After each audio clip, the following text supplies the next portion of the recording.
একটি ইমোর মধ্যে আপনি চাইলে কয়েকটি ইমো চালাইতে পারবেন একসাথে।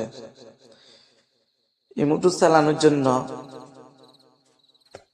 সর্বপ্রথম আপনি ইমোর প্রোফাইলে চলে যাবেন। যাওয়ার পরে আপনি দেখতে পারবেন সুইচ অ্যাকাউন্ট, এর মধ্যে ক্লিক করবেন।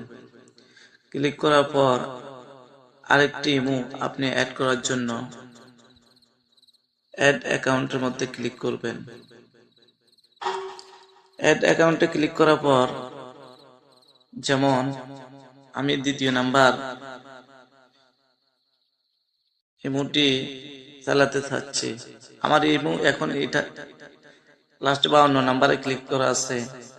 আমি চাবো এখন 600 নাম্বারে ইমোটি চালানোর জন্য।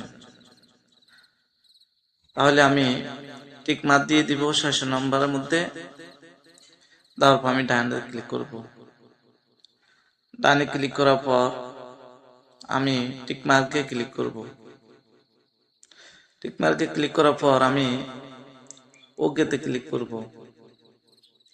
ওকেতে ক্লিক করার সাথে সাথে আমার আরেকটি ইমো অ্যাড হয়ে গেছে।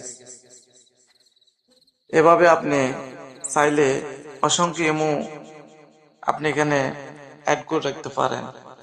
আর যদি নতুন করে অন্য কোনো নাম্বার আপনি ক্রিয়েট করতে চান, নতুন করে ইমো খুলতে চান, এখানে অ্যাড করতে চান, তাহলে ডানে ক্লিক করে আপনি নাম্বারটি পরিবর্তন করবেন। যে কোনো একটা নাম্বার আপনি দিয়ে দিতে পারেন। মানে যে কোনো নাম্বার দিয়ে আপনি যখন টিক মার্কে ক্লিক করবেন, সাথে সাথে আপনার ইমোটি ক্রিয়েট হয়ে যাব এবং আপনার এখানে অ্যাডের মধ্যে পড়ে থাকবো। আপনি চাইলে আপনি যেটা মন চাই এটাই চুজ করে আপনি ইমোটি চালাইতে পারেন। আশা করি বুঝতে পারছেন। আল্লাহ হাফেজ, আসসালামু আলাইকুম।